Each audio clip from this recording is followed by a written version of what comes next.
Boa noite, canal aberto hoje, trazendo mais um tema muito importante para a sociedade, que é um tema bem específico, filosofia, por conta de um evento que ocorreu aqui em Novo Hamburgo, num bar chamado Prosa e Verso, e esse evento é um projeto da Universidade Federal de Pelotas, chamado Boteco da Filosofia. Esse projeto traz professores de dentro da sala de aula para um espaço mais aberto, né? Um espaço público, em que inclusive pessoas que não são os acadêmicos de filosofia participam tanto dos debates, como também fazem intervenções. E nós trouxemos hoje aqui no canal aberto 5 professores, sendo que 3 são da Universidade Federal de Pelotas, que é a professora Ana Lúcia Pinto de Almeida, o professor Evandro de Almeida e a professora Thaís Cristina Alves Costa. E também para esse evento, o Boteco da Filosofia, foram convidados mais 2 debatedores que participam então desse evento, que são professores da Universidade Federal de Santa Maria, os professores Rogério Correia e o professor Carlos Augusto Sartori. Cada um desses professores irá hoje aqui nessa bancada debater sobre temas da filosofia. A gente não escolheu um tema específico, mas claro que falaremos sobre educação e filosofia, né? Talvez nós vamos falar também sobre questões conjunturais aí, né? E sempre com um enfoque filosófico. E nesse sentido já abrimos a palavra para a professora Ana, já que foi a primeira a chegar aqui no estúdio, né?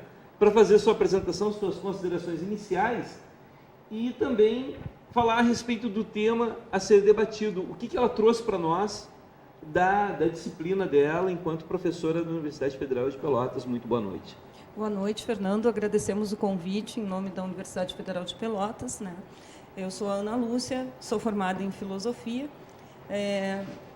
e já participo há algum tempo do Boteco da Filosofia lá em Pelotas, né? Discutindo temas polêmicos e temas que merecem assim ser levados para a comunidade, né? Para que a comunidade possa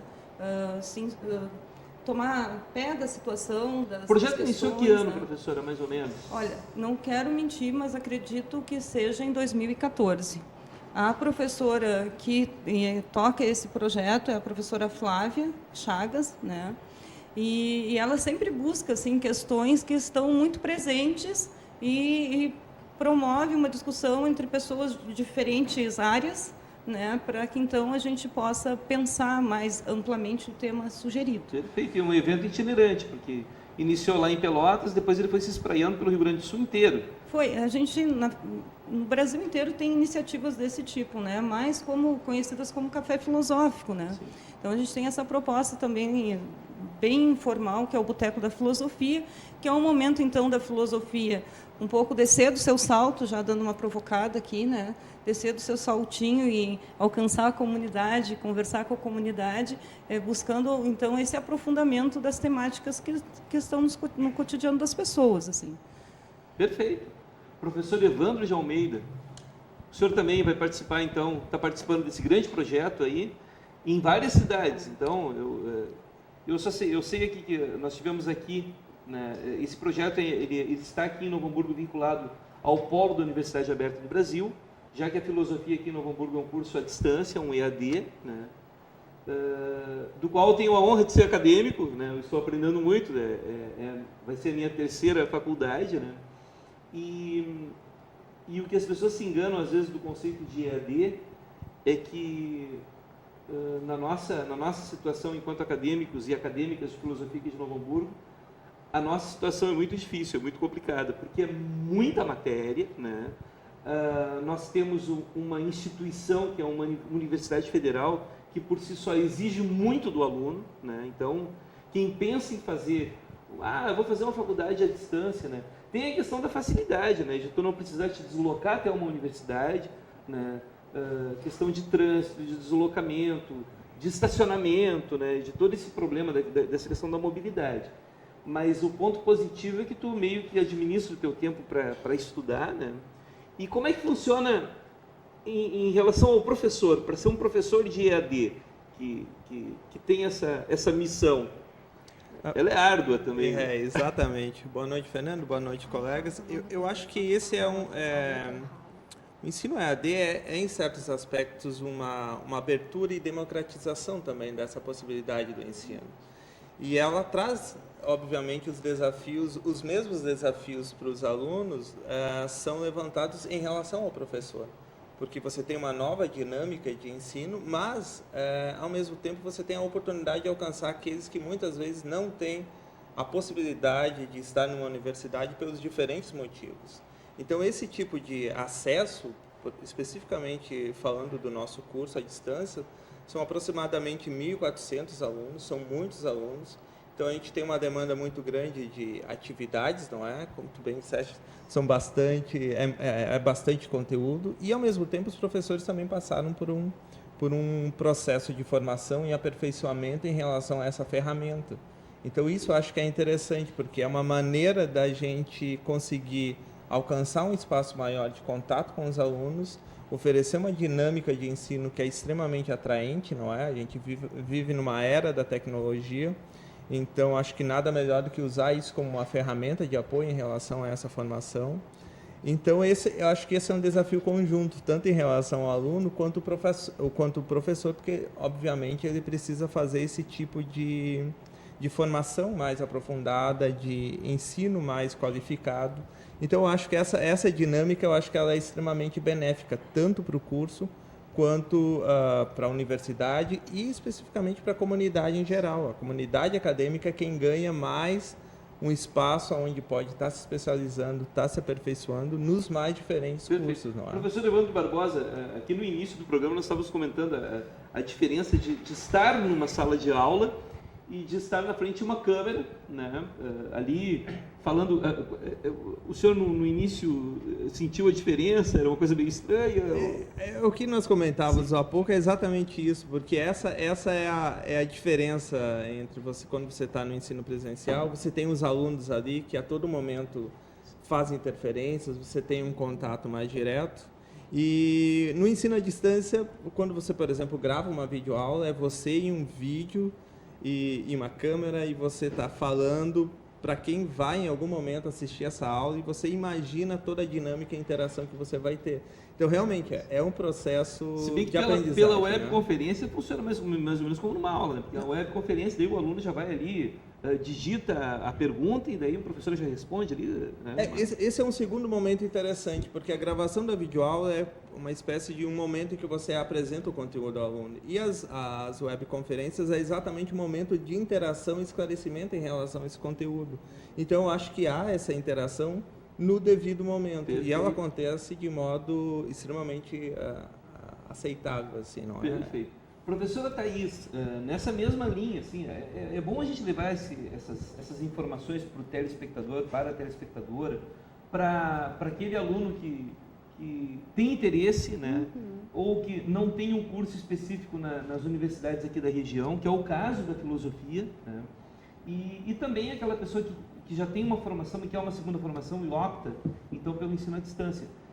Isso é uma vantagem muito grande. Sim. Pode pegar o microfone. Não, você já está com o microfone. Eu já estou com o microfone.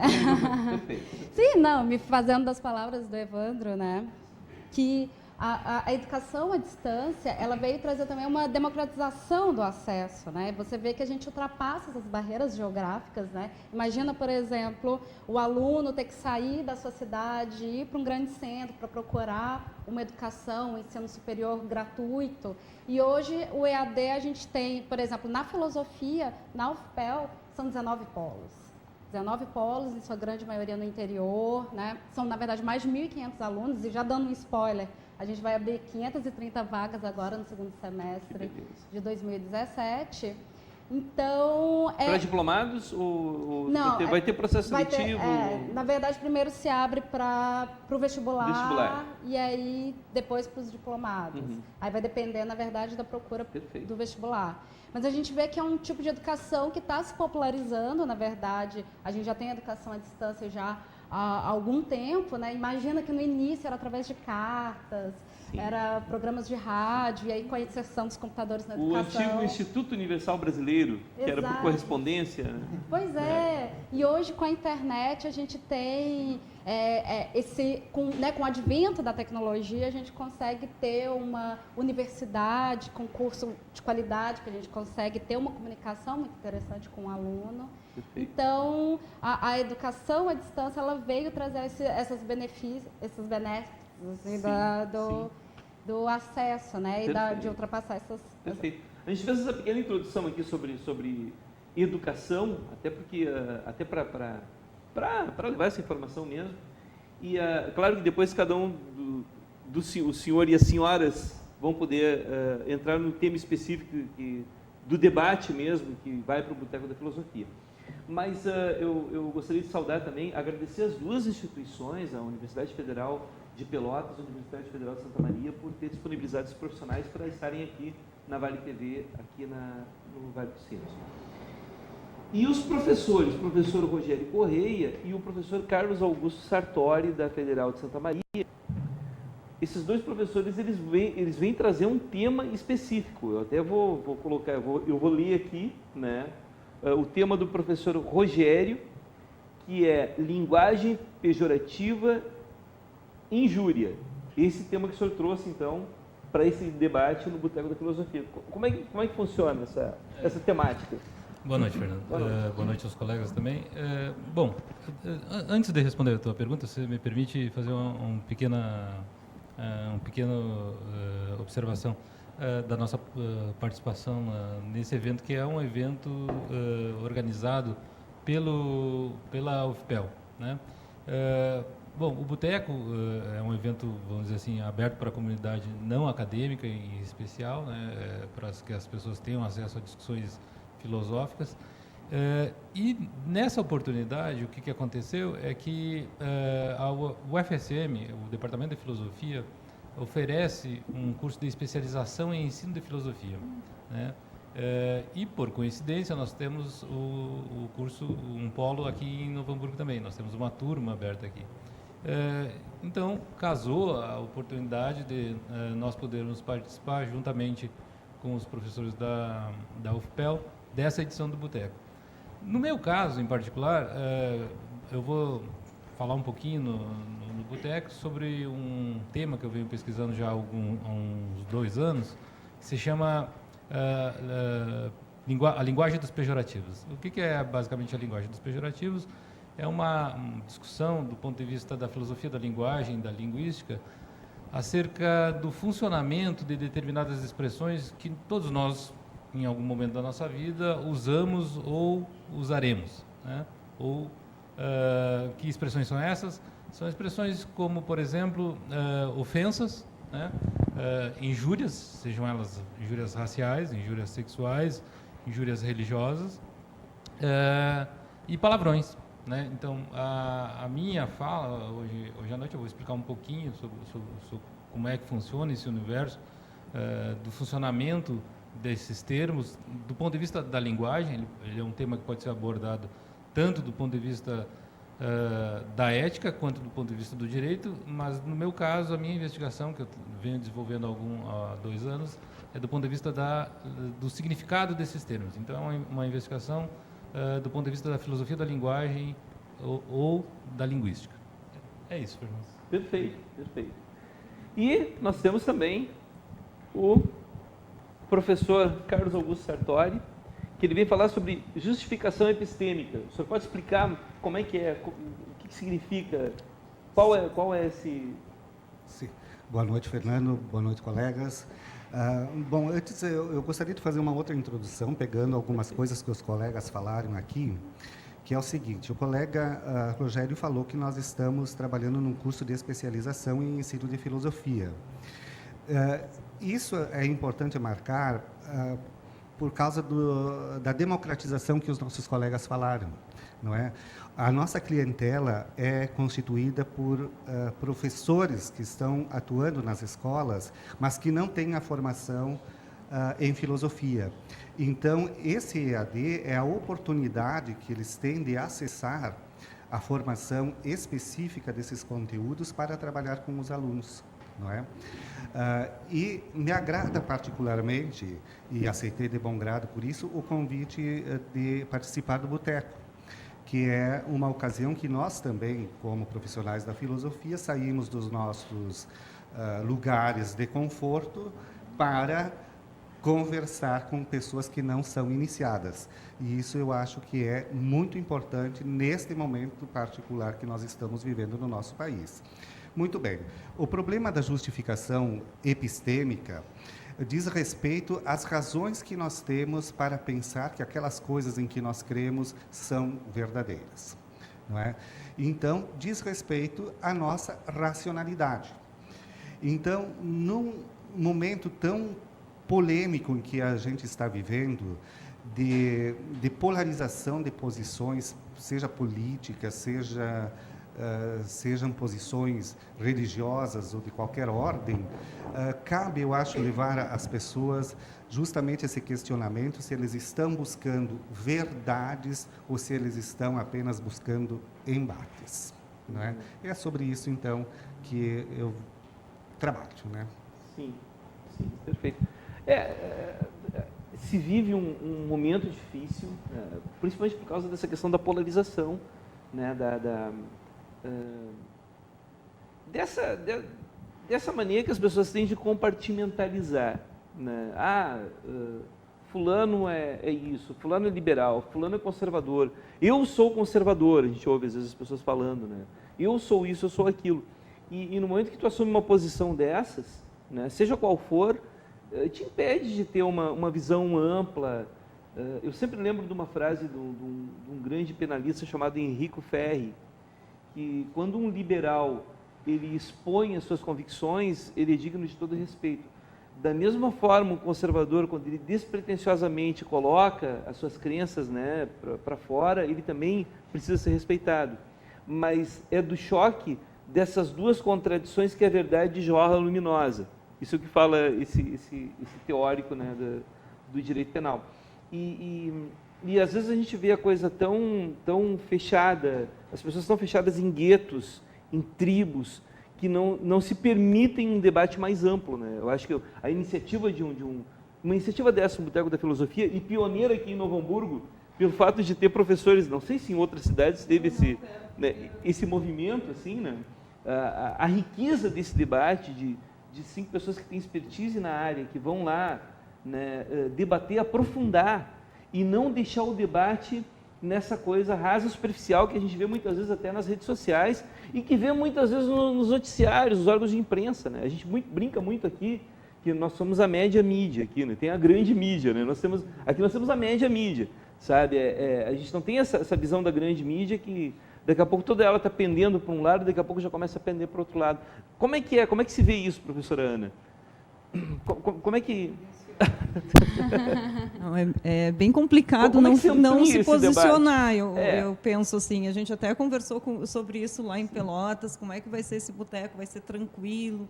A gente propôs esse tema, educação e democracia, e disso pode vir muita coisa, né? Justamente por essa polarização, por esse embate, né, que a gente enfrenta hoje, no Brasil, principalmente, mas acredito que a gente pode estender isso para o restante do mundo, né, na medida em que há uma onda conservadora, e isso é claro, né? Então, algumas questões se tornam difíceis de serem abordadas, né? Por exemplo, e já puxando a brasa, então, para a minha sardinha, Sim. Recentemente, em Pelotas, sofremos lá, eu penso, né, do meu ponto de vista, fomos atacados com o projeto Escola Sem Partido, né, que é bastante polêmico, porque o nome ele é enganoso, ele é falso, né, leviano. E tivemos que nos mobilizar muito rapidamente, né? Ontem tivemos uma pequena vitória, que foi o arquivamento do projeto na Câmara. Mas isso não o Escola nos Sem garante Partido muito, em né? Pelotas, na Câmara de Vereadores de Pelotas. Na Câmara de Vereadores de Pelotas, né? Há uma liminar do Barroso, né, do Supremo, em que no único estado brasileiro em que foi, né, votado e então o projeto ele foi barrado por ser inconstitucional, né? Então, mas não há um julgamento final, né? É uma liminar apenas. E dito isso, assim, no dia 15 de agosto, então, sofremos foram 100 municípios em todo o Brasil, em torno de 100 municípios que os projetos foram, né, entraram, né, para a pauta. E lá em Pelotas tivemos que nos mobilizar rapidamente, porque há uma tentativa de calar o professor, né? E justamente como vai fazer uma educação, como faz a ponte entre educação e democracia, se não é possível falar sobre determinados temas, né? Se a questão de gênero, por exemplo, é um tabu tão grande que deve ser retirado do Plano Nacional de Educação, deve ser retirado de todos os documentos, né? Mas quando a gente para pensar, quem quer que retire, né? Será que somos a maioria, né? As pessoas que querem que isso seja retirado são realmente a maioria das pessoas?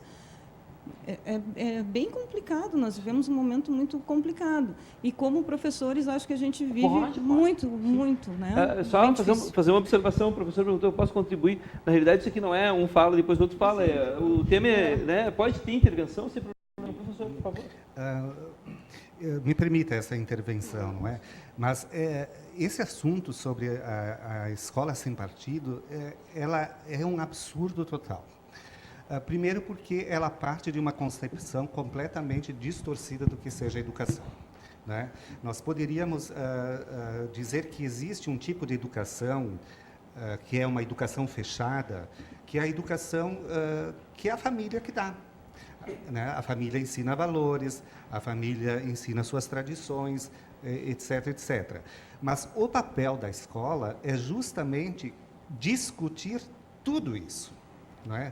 É mostrar o que há de diferente para que a pessoa se emancipe. Essa palavra era lá do iluminismo, né? Apesar de alguns tentarem de todo modo suplantar a ideia do iluminismo, eu insisto ainda que a nossa salvação é o iluminismo, né? É o esclarecimento, e acho que é isso que nós temos que marcar com muita força, não é? Ou a escola emancipa o aluno para torná-lo um cidadão melhor e proativo, ou então nós vamos mergulhar nas trevas novamente. E não sei se foi qual de vocês falou dessa questão, que é uma questão hoje, que é uma questão que está no mundo inteiro, né? A questão do crescimento, por exemplo, do neonazismo na Europa, essa situação agora dos Estados Unidos, né? A questão dos negros dos Estados Unidos, a questão do Trump, essa história do muro ali do México, e ao mesmo tempo em que se pensa um mundo globalizado, aquela coisa toda, né? A queda das fronteiras, por outro lado, tem gente que quer mesmo se fechar e não quer contato com o diferente, né? Precisa ser aquele modelo patriarcal, aquele modelo, né? Não sei, né? E principalmente essa questão da discussão de gênero, o Escola Sem Partido, eles têm posicionamentos firmes em relação a isso, mas quando se vai para o debate, os argumentos são inconsistentes, né? A fundamentação que eles fazem, assim, ela carece de rigor científico, né? Como é que vocês veem isso? É aberto para todo mundo. Professor Rogério, fiquem à vontade, por favor. Não sei se o Evandro quer falar. Só pegando um ganchinho no que o professor Sartori falou, eu gostaria de ressaltar um detalhe. Eu acho que, com relação ao projeto da Escola Sem Partido, há vários problemas, mas dois são muito nítidos. Primeiro, eu penso que, do ponto de vista educacional e da educação, principalmente de jovens, a desinformação não é um bom serviço para o cidadão, para a cidadania, né?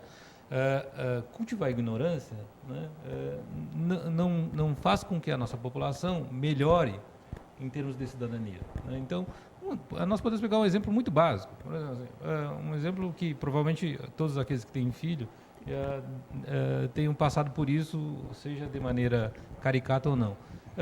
Qual a diferença entre você dar uma informação fidedigna, né, e correta para o seu filho acerca da concepção, como ele vê o mundo, e dar uma informação fantasiada? Por exemplo, seu filho pergunta para você, como que nós nascemos? E você diz, nós nascemos da seguinte maneira, a cegonha vem e traz... Isso é uma explicação tipicamente fantasiosa, não é, evidentemente, uma informação verdadeira. Ora, você educar uma criança com esse tipo de informação é um desserviço para a criança, né? Por quê? Imagine essa criança num mundo, vamos dizer assim, em que ela cresceu cultivando informações dessa natureza, tá? Evidentemente, essa criança vai cometer erros, né? Esse futuro adulto, né? Logo mais adiante, cometerá erros, e erros muito, muito graves, que podem comprometer a vida dela. Quer dizer, quanto mais informação correta, né, e visando a verdade nós transmitirmos para os nossos filhos, muito melhor e muito mais maduros eles serão no futuro. Ou seja, nós teremos melhores brasileiros, né, exercendo sua cidadania e com responsabilidade. Quer dizer, desinformação é um desserviço. Um outro detalhe com relação a esse aspecto que surgiu na conversa agora do Escola Sem Partido, é que a posição da Escola Sem Partido também é uma posição ideológica. Então, quer dizer, na verdade é uma contradição performática, que a gente diria, né? Você diz, nós devemos proibir determinada ideologia, e eles estão pensando num tipo de ideologia de esquerda, e isso também é discutível